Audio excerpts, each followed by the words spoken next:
Assalamualaikum warahmatullahi wabarakatuh. Perkenalkan, kami dari kelompok 10 mata kuliah Manajemen Laboratorium akan membawakan materi tentang panduan kerja petugas laboratorium di sekolah. Sebelumnya, kami akan memperkenalkan anggota dari kelompok kami terlebih dahulu. Pertama ada saya sendiri, Faden Jihan Pratama, kemudian ada Davin Nahum, lalu Muhammad Rizky Windarto, dan Ikrimah Albasir. Pada video kali ini akan membahas 3 bab. Yang pertama, struktur organisasi, tujuan, dan fungsi laboratorium, kemudian kualifikasi dan kompetensi tenaga laboratorium, dan juga tugas dari tenaga laboratorium. Sebelumnya untuk pengenalan, keberadaan tenaga laboratorium sekolah atau madrasah merupakan bagian integral dari kegiatan pembelajaran yang fungsinya memberikan pelayanan untuk membantu tercapainya tujuan pendidikan di sekolah. Pelaksanaan kegiatan praktikum di laboratorium merupakan bagian penting dari suatu proses pembelajaran, yaitu untuk menumbuhkan budaya, sikap ilmiah, juga untuk meningkatkan kemampuan berpikir dan keterampilan dari peserta didik. Ke materi yang pertama yaitu struktur organisasi, tujuan, dan fungsi laboratorium. Berdasarkan peraturan pemerintah nomor 19 tahun 2005, struktur organisasi laboratorium sekolah atau madrasah terdiri paling atas adalah kepala sekolah atau kepala madrasah, kemudian kepala laboratorium sekolah atau madrasah, lalu teknisi, dan juga laboran. Tujuan dari laboratorium sekolah atau madrasah ialah untuk mendukung kegiatan praktikum, yaitu suatu proses pembelajaran sehingga dapat menumbuhkan budaya sikap ilmiah serta dapat meningkatkan kemampuan berpikir dan keterampilan peserta didik. Fungsi dari laboratorium sendiri ialah memberikan pelayanan kegiatan praktikum dalam proses pembelajaran, kemudian menyediakan berbagai bahan dan peralatan yang diperlukan untuk mendukung proses pembelajaran di sekolah, yang mana nantinya bisa juga sebagai tempat penelitian bagi peserta didik, pendidik, dan juga tenaga kependidikan. Lalu, kualifikasi dan kompetensi dari tenaga laboratorium. Yang pertama dari kepala laboratorium ialah pendidikan minimal S1 dari jalur guru atau D3 jika dari teknisi atau laboran. Lalu pengalaman pengelolaan praktikum minimal 3 tahun jika jalur guru atau 5 tahun jika dari jalur laboran atau teknisi. Kemudian memiliki sertifikasi kepala laboratorium dari PT atau lembaga resmi dari pemerintah. Yang selanjutnya kemudian kualifikasi dari teknisi laboratorium yaitu pendidikan minimal D2 relevan dengan peralatan laboratorium. Kemudian memiliki sertifikasi teknisi laboratorium dari PT atau lembaga resmi pemerintah. Kemudian kualifikasi dari laboran ialah pendidikan minimal D1 relevan dengan jenis laboratorium. Lalu memiliki sertifikasi laboran dari PT atau lembaga resmi dari pemerintah. Kemudian kompetensi ini dinilai dari beberapa aspek. Dari kepala laboratorium, dari aspek kepribadian ialah dewasa, berakhlakul mulia, dan menunjukkan komitmen dalam bekerja. Dan dari aspek sosial yaitu mampu bekerja sama dan berkomunikasi secara lisan atau tulisan dalam pelaksanaan tugasnya. Lalu dari aspek manajerial yaitu mampu merencanakan, mengelola, membagi tugas, dan mengevaluasi kegiatan dari kinerja tenaga laboratorium. Lalu dari aspek profesional yaitu mampu menerapkan gagasan, teori dan prinsip, serta menjaga keselamatan kerja di laboratorium. Lalu kompetensi dari teknisi laboratorium. Dari aspek kepribadian, dewasa, berakhlakul mulia, dan menunjukkan komitmen. Kemudian dari aspek sosial, mampu bekerja sama dan berkomunikasi secara lisan maupun tulisan dalam pelaksanaan tugas. Lalu dari aspek administratif, yaitu mampu merencanakan pemanfaatan laboratorium dan mengatur alat dan bahan laboratorium. Kemudian dari aspek profesional, menyiapkan kegiatan, merawat alat dan bahan, dan juga menjaga keselamatan kerja di laboratorium. Kemudian kompetensi dari laboran yaitu dari aspek kepribadian, yaitu dewasa, berakhlak mulia, dan menunjukkan komitmen. Lalu dari aspek sosial, mampu bekerja sama, dan berkomunikasi secara lisan dan tulisan dalam pelaksanaan tugas. Lalu dari aspek administratif yaitu mampu menginventarisasi bahan praktikum dan juga mencatat kegiatan praktikum. Lalu dari aspek profesi yaitu mampu merawat, mengelola alat dan bahan, melayani kegiatan praktikum, dan mampu menjaga keselamatan kerja di laboratorium. Lalu selanjutnya ada tugas tenaga laboratorium.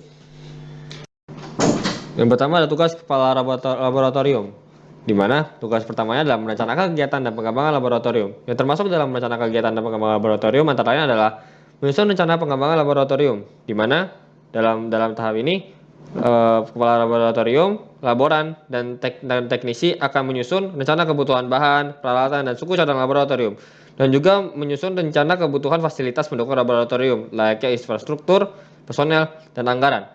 Lalu kedua ada merencanakan pengelolaan laboratorium, di mana tadi kepala laboratorium, teknisi, dan laboran akan menyusun jadwal kegiatan praktikum, jadwal evaluasi, dan juga laporan-laporannya. Lalu yang ketiga ada mengembangkan sistem administrasi laboratorium, di mana kepala laboratorium menyiapkan kelengkapan dokumen administrasi, pengelolaan standar laboratorium dalam bentuk salin keras hard copy atau salin lunak soft copy. Dan terakhir adalah membuat standar penyusunan POS kerja laboratorium, di mana POS ini dalam bahasa Inggris biasa disebut dengan SOP. Jadi dalam tahap ini tugas kepala laboratorium adalah menyusun SOP kerja laboratorium. Lalu tugas kepala laboratorium selanjutnya adalah mengelola kegiatan laboratorium sekolah atau madrasah, di mana kepala laboratorium akan mengkoordinasi serangkaian kegiatan mulai dari perancangan kegiatan laboratorium, pengoperasian peralatan dan penggunaan bahan, pemeliharaan atau perawatan peralatan dan bahan, pengevaluasian sistem kerja laboratorium, dan pengembangan kegiatan laboratorium baik untuk pendidikan, penelitian, dan atau pengabdian kepada masyarakat. Kegiatan tersebut meliputi pekerjaan-pekerjaan sebagai berikut. Yang pertama, mengkoordinasi kegiatan praktikum bersama guru terkait, teknisi, dan laboran, di mana pada awal tahun pelajaran mengadakan rapat koordinasi yang berkenaan dengan tata tertib penggunaan laboratorium yang berkaitan dengan media pembelajaran bagi guru dan peserta didik. Yang kedua adalah menyusul jadwal kegiatan laboratorium, di mana jadwal kegiatan laboratorium ini disusun berdasarkan kalender akademik sekolah. Lalu yang ketiga adalah memantau dan mengevaluasi pelaksanaan kegiatan laboratorium. Memantau dilakukan sebelum, selama, dan sesudah pelaksanaan praktikum. Lalu yang terakhir ada penyusunan laporan kegiatan laboratorium. Laporan dibuat untuk setiap topik praktikum, setiap akhir bulan, setiap akhir semester, dan setiap akhir tahun dengan format sebagai berikut. Yang pertama ada pendahuluan, di mana berisikan antara lain pengantar, harapan, dan ucapan terima kasih. Lalu kedua ada pelaksanaan, meliputi rangkuman hasil pantauan untuk tiap topik dan tiap kelas. Lalu yang ketiga ada penutup, meliputi kesimpulan dan saran umum. Tugas selanjutnya untuk tugas kepala laboratorium adalah membagi tugas teknisi dan laboran laboratorium sekolah atau madrasah, di mana membagi tugas teknisi dan laboran laboratorium sekolah merupakan implementasi dari kegiatan mengelola laboratorium dengan membagi dan memberikan tugas kepada pelaksana yang masih merupakan tanggung jawab penuh kepala laboratorium. Kegiatan ini meliputi pekerjaan-pekerjaan sebagai berikut. Yang pertama merumuskan perencanaan dan tugas teknisi laboran yang dibuat berdasarkan Permendiknas nomor 26 tahun 2008 tentang standar tenaga laboratorium sekolah atau madrasah. Lalu yang kedua ada menentukan jadwal kerja teknisi dan laboran yang menyesuaikan dengan jadwal praktikum dan jadwal piket laboratorium. Lalu yang ketiga ada mensupervisi teknisi dan laboran, di mana ini dilakukan sejalan dengan program pemantauan dan pelaksanaan kegiatan laboratorium. Lalu yang terakhir ada membuat laporan secara periodik yang meliputi laporan periodik harian, bulanan, semester, dan akhir tahun, disusun sesuai dengan pengelolaan laboratorium yang dilakukan. Tugas selanjutnya untuk kepala laboratorium adalah memantau sarana dan prasarana laboratorium sekolah atau madrasah, di mana memantau sarana dan prasarana laboratorium sekolah harus dilakukan kepala laboratorium untuk menjamin kelangsungan kegiatan pelayanan laboratorium. Pemantauan ini meliputi kegiatan-kegiatan sebagai berikut. Yang pertama, memantau kondisi dan keamanan bahan serta alat laboratorium yang dilakukan setiap saat. Yang kedua adalah memantau kondisi dan keamanan bangunan laboratorium yang dilakukan setiap saat. Dan yang terakhir membuat laporan bulanan dan tahunan tentang kondisi sarana dan prasarana serta pemanfaatan laboratorium yang disusun berdasarkan hasil pantauan harian. Tugas selanjutnya adalah mengevaluasi kinerja teknisi dan laboran serta kegiatan laboratorium sekolah atau madrasah, di mana kegiatan ini merupakan evaluasi keseluruhan yang komprehensif terhadap kinerja para teknisi dan laboran yang bertugas di laboratorium sesuai dengan tugas dan fungsi yang ditetapkan dalam pengelolaan alat, bahan, metode, dan sumber daya lainnya untuk mendukung kegiatan pendidikan, penelitian, dan pengabdian masyarakat dalam kurun 1 tahun kerja. Hasil evaluasi harus mampu mengidentifikasi capaian dan kekurangan dari teknisi dan laboran itu. Nah, adapun evaluasi yang dimaksud meliputi kegiatan sebagai berikut. Yang pertama, menilai kinerja teknisi dan laboran laboratorium, di mana penilaian ini berdasarkan keteraturan administrasi dan pelayanan untuk pelaksanaan praktikum. Yang kedua adalah menilai hasil kerja teknisi dan laboran, di mana ini dilakukan secara berkala berdasarkan ketentuan yang ada terhadap hasil kerja para teknisi dan laboran yang ditugaskan sebagai dasar penilaian kinerja pegawai guna peningkatan pelayanan. Yang ketiga adalah menilai kegiatan laboratorium, Kegiatan laboratorium dinilai berdasarkan target pencapaian pelaksanaan praktikum dan keberhasilan pelayanan berbagai unit kerja terhadap peserta didik. Dan yang terakhir, mengevaluasi program laboratorium untuk perbaikan selanjutnya. Program laboratorium dievaluasi berdasarkan evaluasi diri kepala laboratorium dalam mengkoordinasikan unsur-unsur pendukung laboratorium. Penilaian kinerja guru mata pelajaran dalam menyiapkan petunjuk praktikum dan pengawasan saat pelaksanaan praktikum, penilaian kinerja teknisi dan laporan berkaitan dengan administrasi dan persiapan praktikum, serta perawatan alat dan bahan penilaian kegiatan praktikum. Tugas selanjutnya untuk kepala laboratorium adalah menerapkan gagasan, teori, dan prinsip kegiatan laboratorium sekolah atau madrasah, di mana penerapan ini meliputi kegiatan-kegiatan sebagai berikut. Yang pertama, mengikuti perkembangan pemikiran tentang pemanfaatan kegiatan laboratorium sebagai wahana pendidikan, yaitu mengikuti perkembangan iptek yang berhubungan dengan pengelolaan laboratorium seperti standar ISO 17025 guna meningkatkan kualitas pelayanan pemanfaatan laboratorium dengan rangka meningkatkan mutu pendidikan. Yang kedua adalah mengembangkan dan menerapkan hasil inovasi atau kajian laboratorium, yaitu membuat sistem pengelolaan manajemen dan pelayanan yang sesuai dengan laboratorium sekolah. Yang terakhir adalah menciptakan kewirausahaan, yaitu membuat metode kegiatan laboratorium dan bentuk eksperimen, serta peningkatan kemampuan yang mengacu pada standar dunia usaha dan industri. Tugas kepala laboratorium yang selanjutnya adalah memanfaatkan laboratorium untuk kepentingan pendidikan dan penelitian di sekolah atau madrasah. Yang pertama, menyusun panduan atau penuntun manual praktikum. Yang kedua, merancang kegiatan laboratorium untuk pendidikan dan penelitian. Yang ketiga, melaksanakan kegiatan laboratorium untuk kepentingan pendidikan dan penelitian. Dan yang keempat, mempublikasikan karya tulis ilmiah, hasil kajian atau inovasi dari hasil kegiatan laboratorium. Tugas yang selanjutnya adalah menjaga kesehatan dan keselamatan kerja di laboratorium sekolah atau madrasah. Yang pertama, menetapkan ketentuan mengenai kesehatan dan keselamatan kerja. Yang kedua, menerapkan prosedur penanganan limbah serta bahan berbahaya dan beracun. Dan yang ketiga, memantau bahan berbahaya dan beracun serta peralatan keselamatan kerja.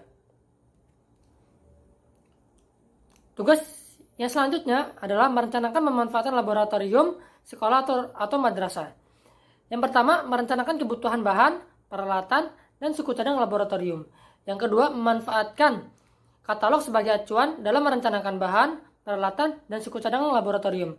Yang ketiga, membuat daftar bahan, peralatan, dan suku cadang yang diperlukan laboratorium. Yang keempat, merencanakan kebutuhan bahan dan perkakas untuk perawatan dan perbaikan peralatan laboratorium. Dan yang kelima, merencanakan jadwal perawatan dan perbaikan peralatan laboratorium. Tugas yang selanjutnya adalah mengatur penyimpanan bahan, peralatan, perkakas, dan suku cadang laboratorium sekolah atau madrasah. Yang pertama, mencatat bahan, peralatan, dan fasilitas laboratorium dan memanfaatkan peralatan teknologi informasi dan komunikasi. Yang kedua, mengatur tata letak bahan peralatan dan fasilitas laboratorium. Dan yang ketiga, mengatur tata letak bahan, suku cadang, dan perkakas untuk perawatan dan perbaikan peralatan laboratorium. Tugas yang selanjutnya adalah menyiapkan kegiatan laboratorium, sekolah atau madrasah. Yang pertama, menyiapkan petunjuk penggunaan peralatan laboratorium. Yang kedua, menyiapkan paket bahan dan rangkaian peralatan yang siap pakai untuk kegiatan praktikum. Dan yang ketiga, menyiapkan penuntun kegiatan praktikum. Tugas yang selanjutnya adalah merawat peralatan dan bahan di laboratorium sekolah atau madrasah. Yang pertama, mengidentifikasi kerusakan peralatan dan bahan laboratorium. Yang kedua, memperbaiki kerusakan peralatan laboratorium.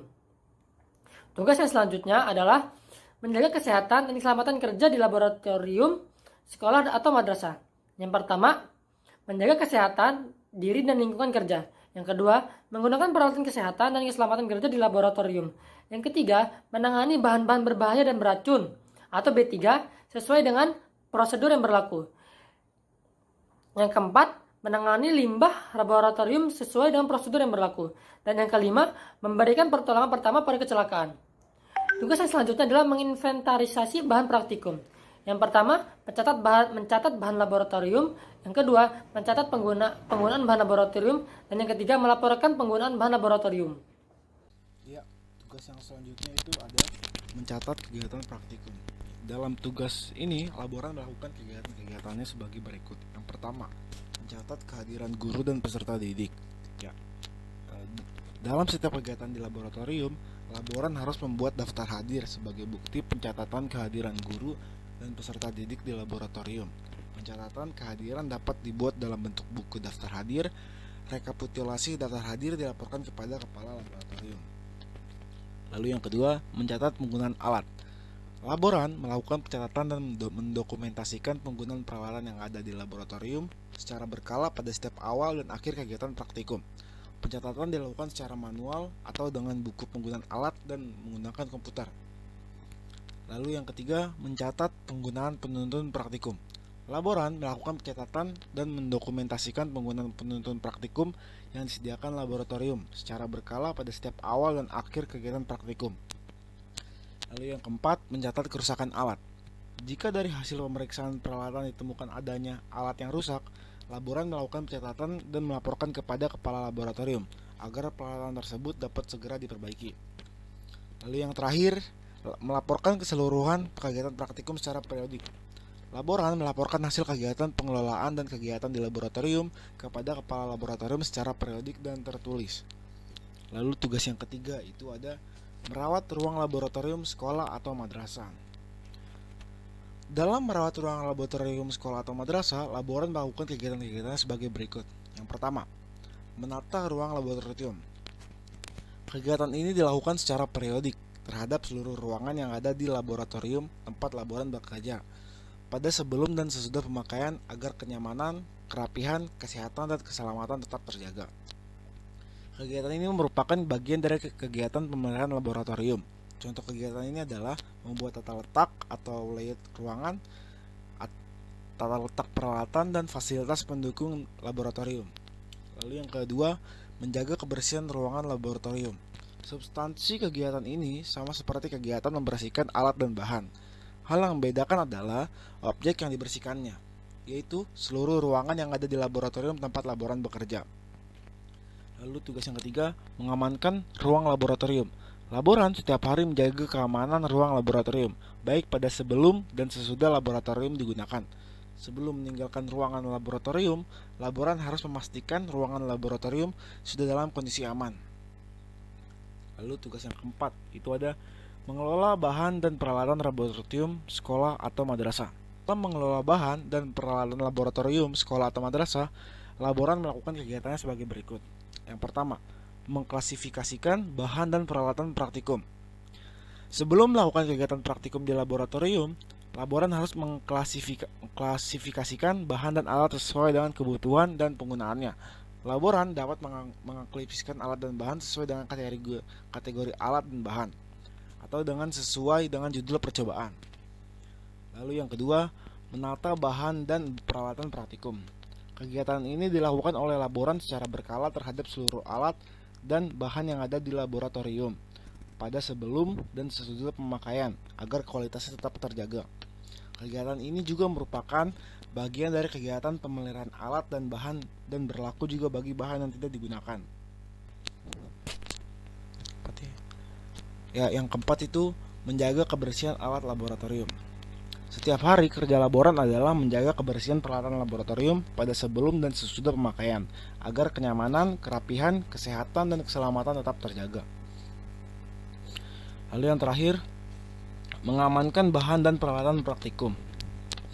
Laboran setiap hari melakukan pemeriksaan peralatan dan bahan, baik pada sebelum dan sesudah digunakan. Laboran harus memastikan bahwa peralatan dan bahan laboratorium sudah dalam kondisi aman untuk digunakan oleh guru dan peserta didik.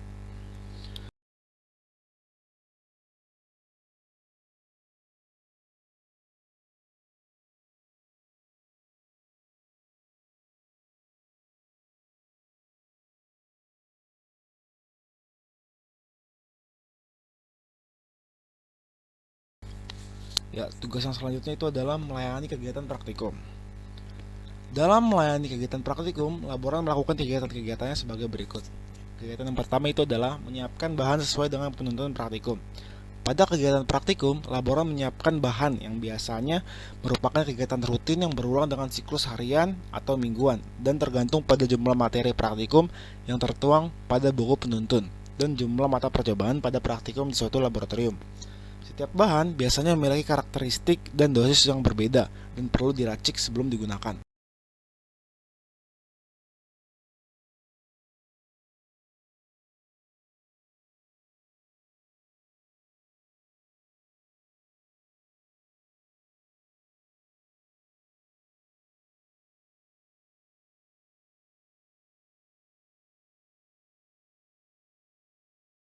Oleh karena itu, kegiatan penyiapannya mencakup pemeriksaan ulang kelengkapan bahan, peracikan, serta pengembalian ke tempat asal jika dipindahkan.